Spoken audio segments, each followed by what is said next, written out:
Halo teman semua, ketemu lagi sama Mbak Eka di podcast Kelas Psikologi.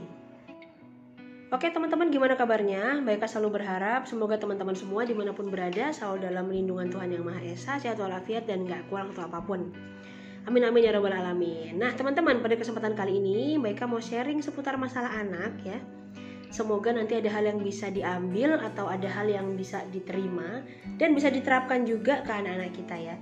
Nah oke teman-teman, sebelum kita mulai, siapkan posisi yang paling nyaman untuk segera nyimak podcast yang akan Mbak Eka sampaikan ya. Oke baik, tema pada kesempatan kali ini Mbak Eka mau sharing tentang rasa percaya diri anak itu datangnya dari mana ya. Nah oke teman-teman semua, semoga ini adalah tema yang sangat menarik sehingga meningkatkan rasa ingin tahu dari teman-teman semua, baik orang tua ataupun guru atau yang punya adik atau yang punya sepupu ya. Kok anaknya pemalu, atau anaknya nggak berani bergaul ya, atau anaknya apa-apa dikit minta ditemenin. Nah teman-teman perlu banget nonton ini, kemudian share juga ke orang tua dari anak-anak yang bersangkutan atau terapkan ke anak-anak kita. Supaya apa? Supaya anak-anak kita dapat mengambil peran di lingkungan sosialnya kelak ya. Oke teman-teman, langsung aja ya. Di nomor 1 nih, cara yang paling baik untuk menjadikan anak punya kepercayaan diri yang oke itu adalah dengan membangun ikatan positif setiap hari. Nah tantangannya memang berat ya membangun ikatan positif setiap hari, karena juga sebagai orang tua mood kita tuh naik turun. Terus juga kita juga nggak tahu nih kondisi anaknya lagi enak nggak diajak komunikasi atau lagi enggak.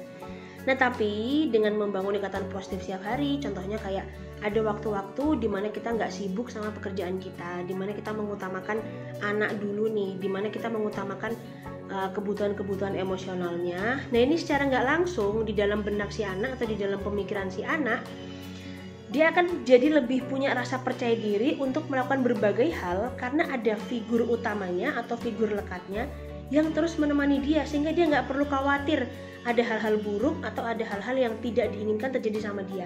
Nah dengan pembiasaan ini setiap hari, kemudian juga orang tua tetap menjaga jarak aman ya, maksudnya bukan selalu ditempelin atau dikintilin gitu. Nanti lama-lama ini akan membentuk kepribadian bagi anak dan dia jadi lebih berani melakukan berbagai hal meskipun tanpa ada orang tuanya. Baik, kita lanjut di nomor 2 ya. Cara untuk meningkatkan kepercayaan diri anak itu adalah hindari menggunakan kata-kata good job atau bagus, kamu oke. Nah itu kalau menurut Mbak Eka, hindarin menggunakan kata-kata itu, tapi gantilah dengan kata-kata yang lebih spesifik. Misalnya kayak bagus tuh, mama suka nih kalau misalnya kakak bla bla bla ya, atau nah ini baru keren karena kakak nggak nangis karena kakak berani pergi sendiri untuk mengambil tas yang ketinggalan di sekolah, misalnya kayak gitu. Jadi jangan hanya bisa dikatakan latah atau ikut-ikutan orang mengatakan good job, kamu bagus, kamu keren, tapi katakanlah lebih spesifik apa sih perilaku yang emang harus dia ulangi dan perlu kita kasih reinforcement positif atau penguatan positif. Sampaikan aja setiap detail katanya. Lanjut di nomor 3, cara membangun kepercayaan diri pada anak itu dengan cara apa? Memberikan penguatan-penguatan positif atau reinforcement positif kepada anak. Nah contohnya gimana? Contohnya adalah memberikan pujian pada saat dia melakukan hal yang baik, namun tidak dengan hal yang berlebihan ya.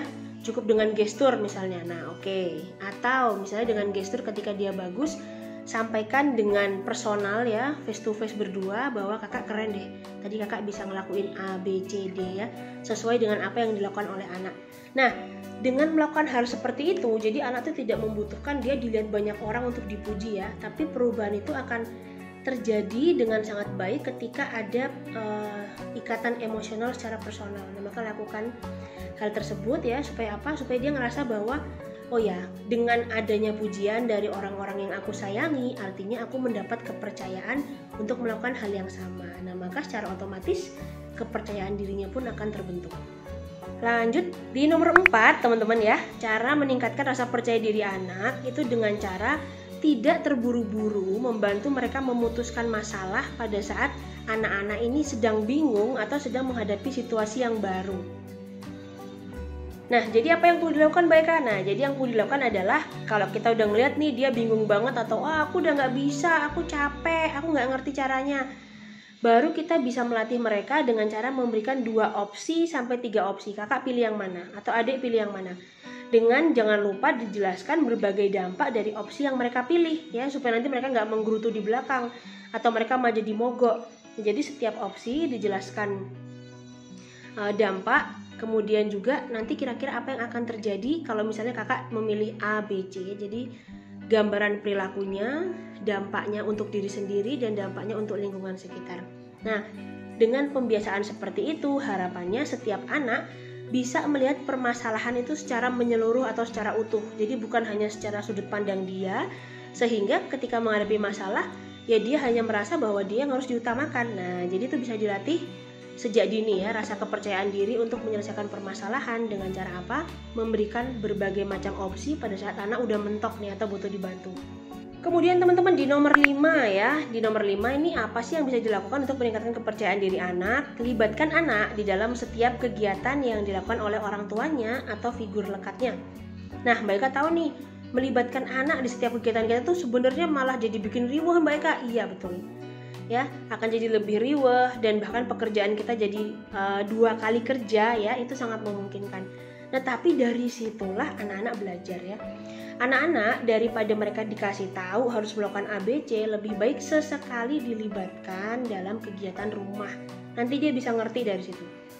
Misalnya yang tadinya kalau disuruh bantuin malah dia keluarin lagi mainannya, nanti lama-lama dia bantu. Ayo dong kak, misalnya mama harus cepet nih, bunda harus cepet, kita belum masak, kita belum ini, kakak kan mau bantu mama masak, pasti nanti akan ada perubahan perilaku ya. Dan nggak bisa dipungkiri pasti juga ada situasi mogok. Nah cuman dengan cara melibatkan anak, artinya disitulah anak akan belajar norma-norma sosial, baik yang ada di rumahnya dia atau yang ada di lingkungan sosial. Nah jadi sesekali libatkan anak di dalam pekerjaan-pekerjaan yang berkaitan dengan anggota keluarganya. Baik, terakhir di nomor 6 teman-teman semua ya, bagaimana cara meningkatkan rasa percaya diri anak, yaitu dengan cara apa? Dengan cara tidak terburu-buru mengucapkan kata tidak.